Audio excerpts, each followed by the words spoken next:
অষ্টম শ্রেণীর গণিত ক্লাসে সবাইকে স্বাগতম। আজকে আমরা অষ্টম শ্রেণী অনুশীলনী 2.2 মুনাফা অধ্যায় থেকে 9 নম্বর প্রশ্নের সমাধান করব। তো প্রশ্নটি হচ্ছে, একই হার মুনাফায় কোনো মূলধনের 1 বছরান্তে চক্রবৃদ্ধি মূলধন 6,500 টাকা ও 2 বছরান্তে চক্রবৃদ্ধি মূলধন হচ্ছে 6,760 টাকা হলে মূলধন কত? তাহলে এটা আমরা আগে বের করব হচ্ছে 1 বছর অন্তর চক্রবৃদ্ধি মূলধন এত টাকা, এটা হচ্ছে 1 নম্বর সমীকরণ, এবং 2 বছর অন্তর এটা হচ্ছে 2 নম্বর সমীকরণ। তাহলে আমরা পরে 2 নং দিয়ে 1 নং সমীকরণকে আমরা ভাগ করব। ভাগ করলে ওখান থেকে আমাদের আর এর মান বের হবে, আর আর এর মান বের হওয়ার পরেই তারপর আমাদের মূলধনটাও আমরা বের করব। তাহলে চলো আমরা অঙ্ক সমাধান করি। সমাধান। আমরা জানি চক্রবৃদ্ধি মূলধন C সমান P into 1 plus R to the power N। ঠিক আছে, চক্রবৃদ্ধি মূলধন C সমান P ইন্টু 1 প্লাস R পাওয়ার N। তাহলে এখন প্রশ্নে বলছে 1 বছরান্তে চক্রবৃদ্ধি মূলধন। এখন দেওয়া আছে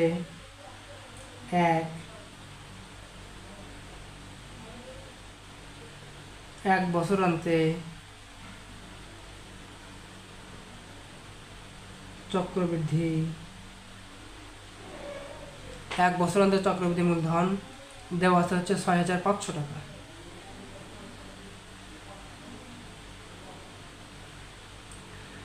তাহলে চক্রবৃদ্ধি মূলধনের সূত্র কি? আমরা দেখেছি যে P ইন্টু 1 প্লাস R পাওয়ার N। তাহলে যেহেতু পাওয়ার N মানে হচ্ছে সময়, আর সময়টা হচ্ছে 1 বছরান্তে মানে সময়টা হচ্ছে 1, অর্থাৎ N এর মান হচ্ছে 1, N এর মান হচ্ছে 1। P ইন্টু 1 প্লাস R পাওয়ার 1 পাওয়ার 1 সমান সমান হচ্ছে 6,500। এটা হচ্ছে আমাদের 1 নম্বর সমীকরণ। আবার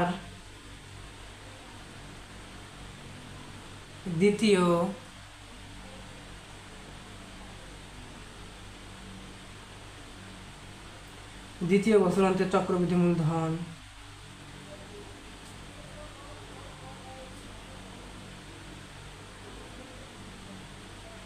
প্রশ্নে দেখো দেওয়া আছে 2 বছরান্তে চক্রবৃদ্ধি মূলধন দেওয়া আছে আমাদের 6,760 টাকা।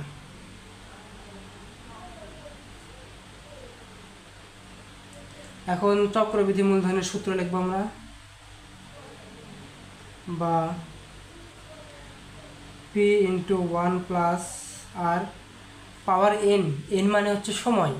তাহলে এখানে দ্বিতীয় বছর মানে 2 বছর, 2 মানে পাওয়ার 2, যেমন হচ্ছে 6,760।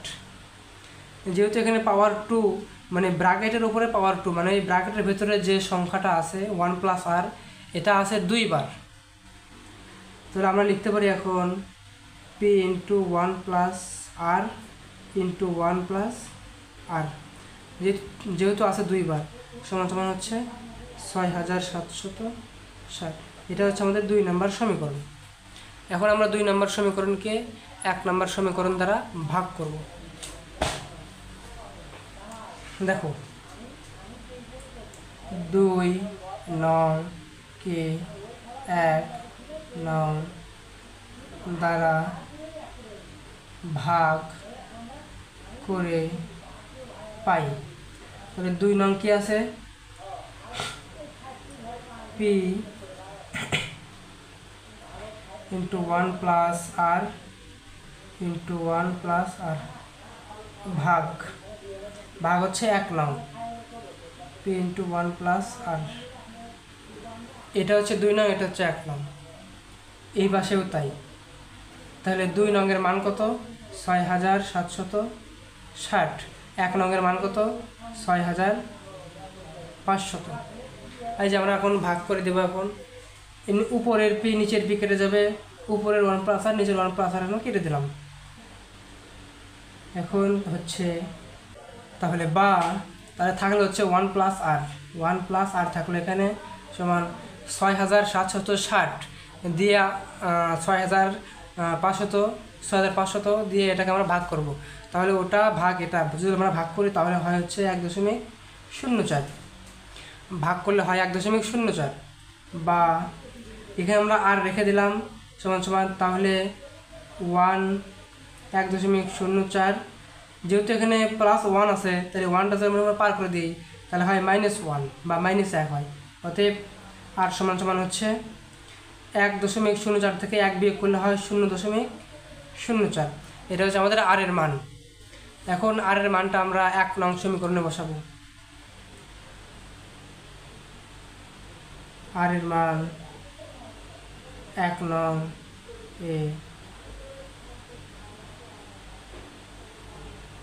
আর এর মান 1 নং বসিয়ে পাই।